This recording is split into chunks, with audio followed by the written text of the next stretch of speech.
What is sexual harassment? And my topic is all about sexual harassment. So the first question, or the 111 question, is that what is sexual harassment? So sexual harassment is a form of unlawful sex discrimination which includes unwanted verbal or physical behavior of a sexual nature that occurs in the workplace or in the educational setting under certain conditions. So sexual harassment is unwelcome sexual behavior that is offensive, humiliating, or intimidating. So it can be written, verbal, or physical, and can happen in person or in online platform. So anybody can experience sexual harassment regardless of their gender, even if you're male or female. When it happens at work, school, and university, sexual harassment may amount to a form of discrimination. Is sexual harassment a form of discrimination? And the 112 question is that, is sexual harassment a form of discrimination? Yes, it is. The Supreme Court of the United States ruled in 1986 case Meritor Savings Bank v. Benson that sexual harassment is a form of discrimination prohibited by the Title VII of the 1964 Civil Rights Act. So unwelcome sexual advances, requests for sexual favors, and other verbal or physical conduct of a sexual nature constitute sexual harassment. So just like what I have said in the first question, or the question 111, it may amount to a form of discrimination under the Civil Rights Act of 1964 that prohibits discrimination on the basis of the race, color, religion, sex, or national origin of a person or every individual. Is there an anti-sexual harassment law in the Philippines? And the next question is that, in 113, is there an anti-sexual harassment law in the Philippines? Seemingly, the Philippines is one of the most enlightened nations since we have enacted a law against sexual coercion. So the Philippine Anti-Sexual Harassment Act of 1995 somehow repeated the U.S. Supreme Court ruling of the 1986 case Meritor Savings Bank v. Benson. So in short, the responsible anti-sexual harassment law in the Philippines is the RA 7877, or what we call the Anti-Sexual Harassment Act of 1995. So it addresses the issue of sexual harassment committed in a work and educational or training environment. It was signed in the law on February 14, 1995 under our former President Fidel Ramos administration. Is this law addressed to the male species?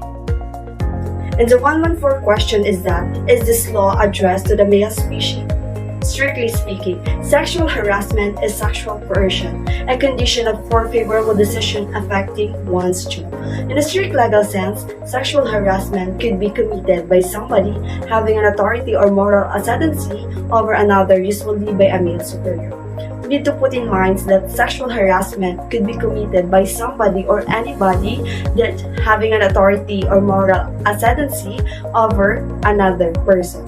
What are the manifestations of sexual harassment? And the 115 question is that, what are the manifestations of sexual harassment? So to answer this question, sexual harassment may be manifested in both verbal and physical conduct. Verbal harassment may consist of lewd comments or remarks, offensive jokes, or outward propositions. So the physical form may range from a naughty glance, leering, kissing, and intentionally brushing up against a person to pinching, touching, in any sexual assaults. So remember that harassment can manifest itself in a variety of ways. This includes discrimination, verbally, physical, or mental abuse. What makes verbal sexual harassment different from a compliment? In the next question, the 116 question, what makes verbal sexual harassment different from a compliment? So verbal sexual harassment is more on the behavior that is coercive, unsolicited, and embarrassing on the part of the victim. So we need to remember that even if it's verbal, non-verbal discrimination, if you're committed to what we call the sexual harassment, it could be punishable by the law. So always think your actions to avoid inappropriate things to happen. So take note of this. sexual harassment is not based on the perpetrator's good feeling, but on the victim's bad feeling. Are employers accountable when sexual harassment happens? In the workplace. And the next question is that number 117 is that are employers accountable when sexual harassment happens in the workplace? To answer this question, Anti-Sexual Harassment Act of 1995 makes sure that accountability falls on both harasser and the employer. For when an employer fails to act after knowing the commission of offense, he or she will be held liable in solidarity for damages arising from the act of sexual harassment. So, employers are required to take steps to prevent sexual harassment, and if sexual harassment is reported, they need to take immediate action to address the situation. So, moreover, an employee who reports sexual harassment is legally protected against retaliation from her, his, or their employer.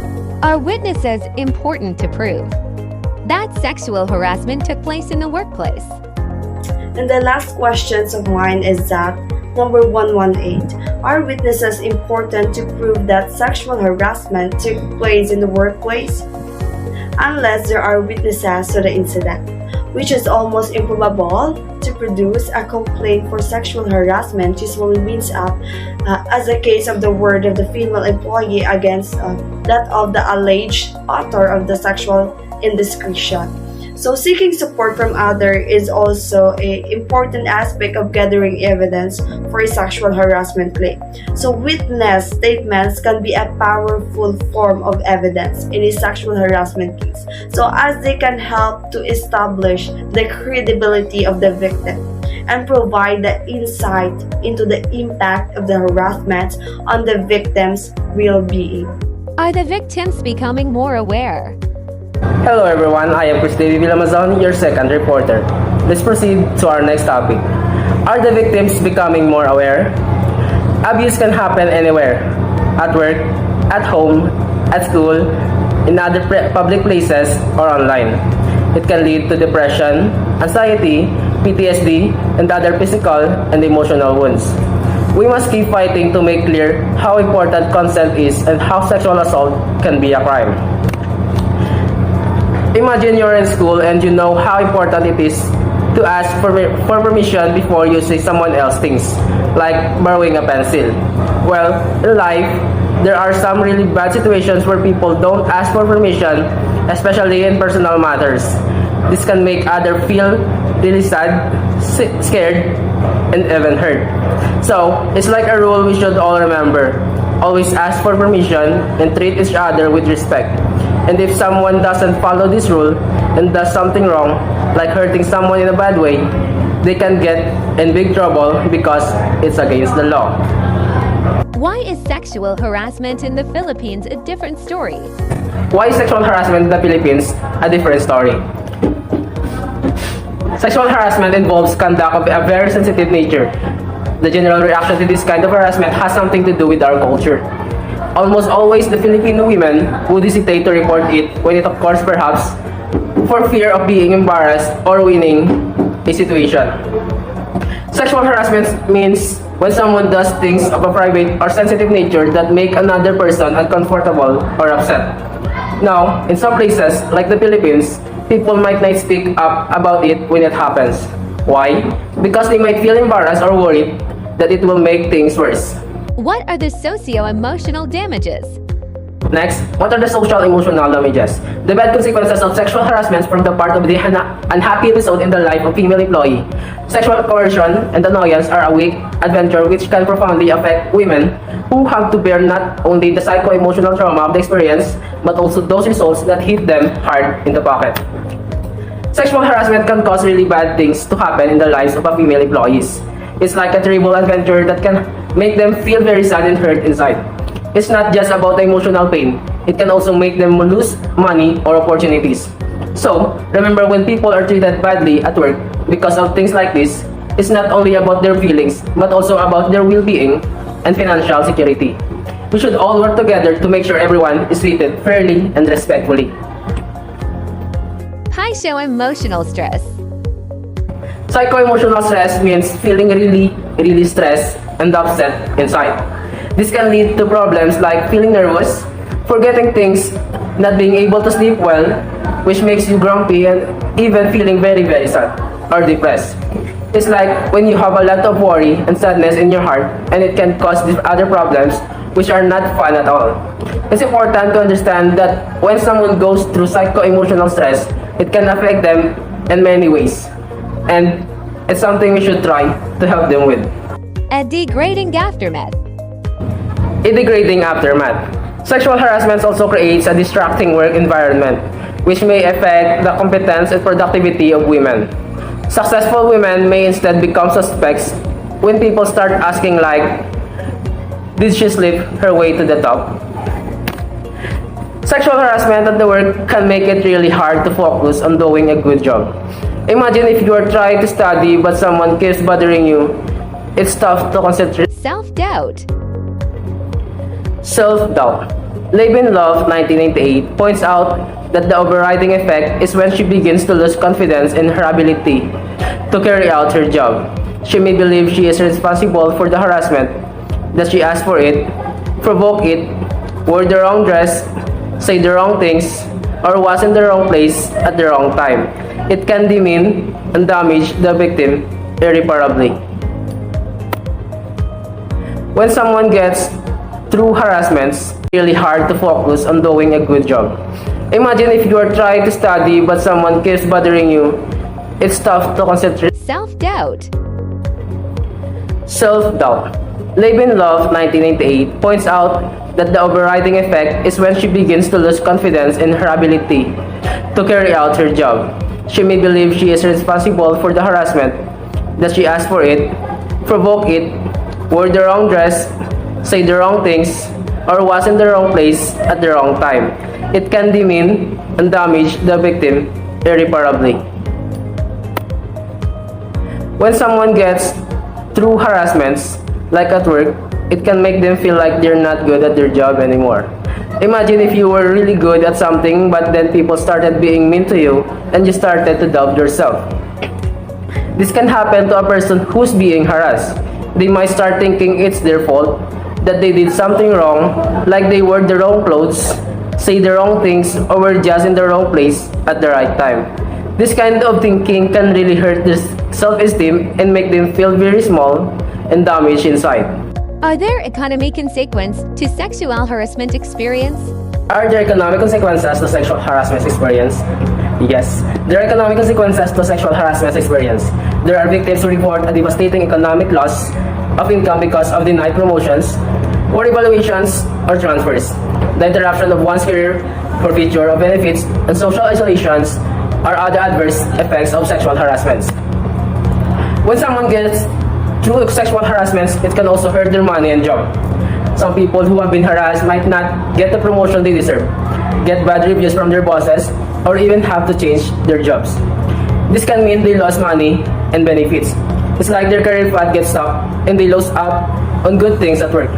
They might also feel left out by others because of what happened to them. So, it's not just about the feeling bad emotionally. What are the ethical principles violated by sexual harassment? What are the ethical principles violated by sexual harassments?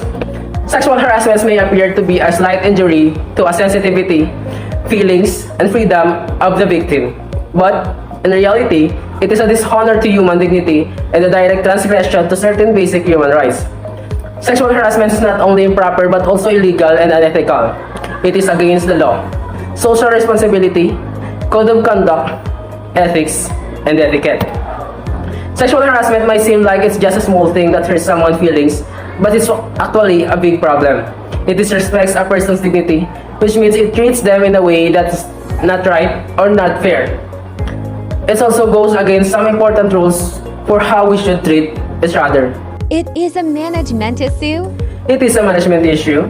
When ignored, sexual harassment can exact a high cost to the company in terms of loss of productivity, high absenteeism among affected employees, disruption of works, from long-term sick leaves, retaining of new personnel because of frequent workforce turnover, and low morale among female employees. Sexual harassment is a problem for the company's bosses to deal with. When they don't do anything about it, it can cause a lot of problems at work. Like people might not want to come to work because they feel bad, or they might get so upset that they need to take a lot of time off. Also, new employees might not want to stay because they see that many people are leaving because of this problem. Plus, the people who stay might feel really unhappy.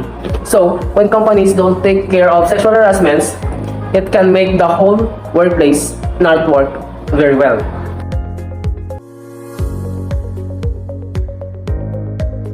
What is child labor? What is a child labor? Child labor is work carried out children that harms them or exploits them in some way, physically, mentally, morally, or by blocking their access to education. While progress has been made around the world in the fight against child labor, there's still a long way to go. Child labor means when kids are made to do work that's bad for them. It can hurt them physically, mentally, or in other ways. It can stop them from going to school. People have been trying to stop this from happening, but there's still a lot of work left to do. We need to make sure all kids can go to school, be safe, and not have to do harmful work.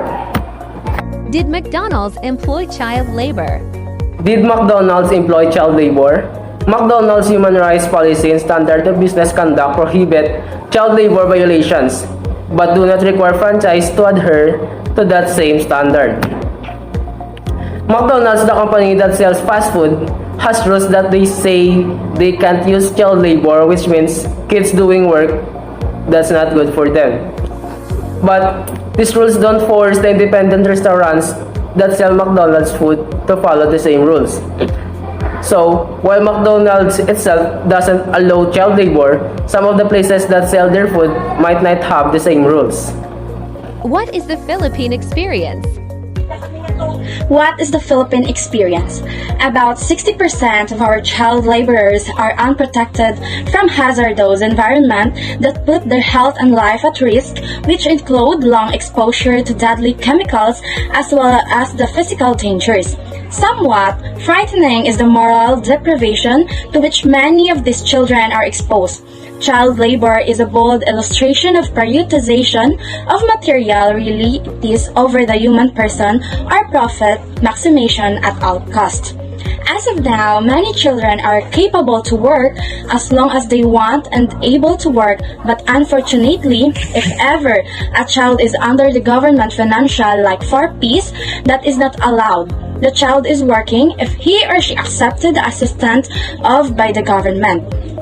What constitutes child labor? What constitutes child labor? In coordination with the private sector and some NGOs, the government has always promised to protect our child laborers and even to eradicate the disgraceful phenomenon of child labor altogether in agriculture, manufacturing, and service industry. The problem is not because the law does not exist, but that although it does exist, it is not strictly implemented. So at some point, even the NGOs are promised to protect the child laborers, but the problem is it is not implemented. Even it is possible that the child can work below 15. What are the direct reasons why children work? Reason why children work. Number 1, poverty is sure to blame. Number 2, traditional distorted belief. Number 3, convenience to the part of the employer. These 3 the reason why children is committed to work, although mostly of them are below 15 of age, and the reason of that is they want to help their parents at some point. What are the evil consequences of child labor? What are the evil consequences of child labor? Number 1, physical deterioration. Number 2, mental wasting. Number 3, low aspiration. Number 4, moral decay. These 4 types of evil consequences of child labor is disadvantage to them, because if the children are not thinking their studies or they are miss out their childhood because they are focusing their work, and it's so sad that children must need to work because of the poverty. And honestly, children must in school of under the responsibility of their parents. Are parents legally liable? Are parents legally liable? Attaches criminal liability to any parent who, by his actions, deprive his child of parental love, care, protection, and education. And yes, parents is legally and civilly liable to protect their children, giving the love, to care towards their children. They are the one also that has a duty to educate their children.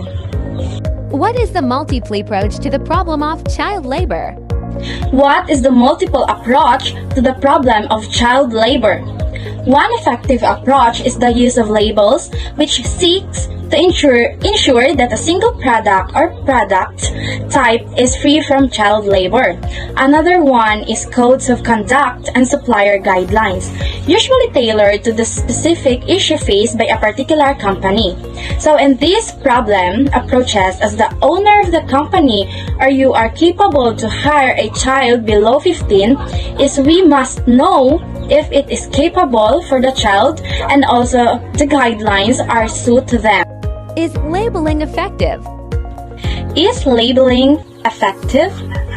A number of products now carry a label indicating to consumers that the product was manufactured under fair and equitable condition and without the use of child labor. Yes, labeling of the product is necessary, stating or indicating the labels to prove that there is no under the child labor. What is Pilipinas shell doing vis-a-vis child labor? What is Filipina shell doing vis-a-vis child labor? Edgar Chua, Filipina Shell country head and CEO, assured that the author that no kid pumps in gas even in a remote town in Mindanao. We are assured positively that all Shell employees are above the local age of employment and none is under 15 years old.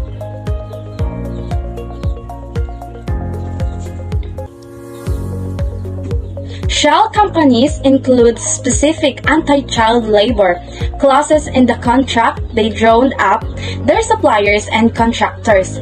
Shell company are increasingly screening contractor and or suppliers against the use of child labor. This context aims to tell that a Pilipinas Shell is doing legal process when it comes to hiring an employees because they assured that their employees in the Shell are above to the local legal age.